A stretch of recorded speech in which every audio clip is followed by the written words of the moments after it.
Hello குட்டீஸ், இன்னைக்கு நம்ம ஒரு சுவாரஸ்யமான கதை பார்க்க போகிறோம். ஒரு அழகான கிராமத்தில் ஜிஜோன்னு ஒரு சுட்டி பையன் இருந்தான்.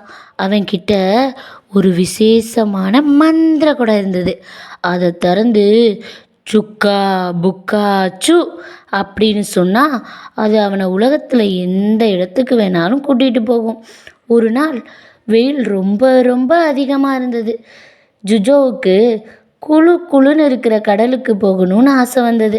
அவன் உடனே தான் மந்திர கொடியை எடுத்து சுக்கா புக்கா சு என்னை அப்படியே கடலுக்கு கூட்டிகிட்டு போ அப்படின்னு சொன்னான்.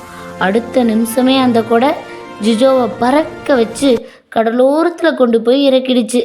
ஜிஜோ கடற்கரை மணலில் ஜாலியாக வீடு கட்டி விளையாடிட்டு இருந்தான்.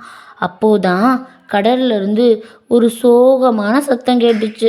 அங்கே ஒரு பெரிய நீலத்திமிங்கலம் தத்தளிச்சுட்டு இருந்துச்சு. அதோட வாலில் ஒரு பெரிய மீன்பிடி வலை சிக்கியிருந்தது. பாவம், அந்த திமிங்கலத்தால் சரியாக நீந்த முடியலை.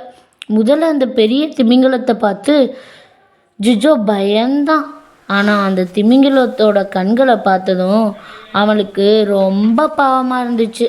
அவன் பயத்தை விட்டுட்டு மெதுவாக அது பக்கத்தில் போனான். ஜிஜோ கையை நீட்டி அன்பா பேசினான். கவலைப்படாத நண்பா, நான் உனக்கு உதவி செய்கிறேன், பயப்படாத, இதோ இந்த வலையை இப்போவே எடுத்துடுறேன் அப்படின்னு சொல்லிட்டு தன் கைகளால் அந்த வலையை மெதுவாக அறுத்து விட்டான். வலை விடுபட்டதும் திமிங்கலம் ரொம்ப சந்தோஷமாக தான் வாழை ஆட்டுச்சு. நன்றி நண்பா அப்படின்னு சொல்கிற மாதிரி தான் தலையிலேருந்து தண்ணியை புஸ்ஸுன்னு மேலே அடித்து ஜிஜோவை நினச்சிச்சு. ரெண்டு பேரும் ஜாலியாக சிரித்தாங்க. திமிங்கலம் நன்றி கடனா கடலுக்கு அடியிலேருந்து ஒரு அழகான முத்து சிப்பியை ஜிஜோவுக்கு பரிசாக கொடுத்துச்சு.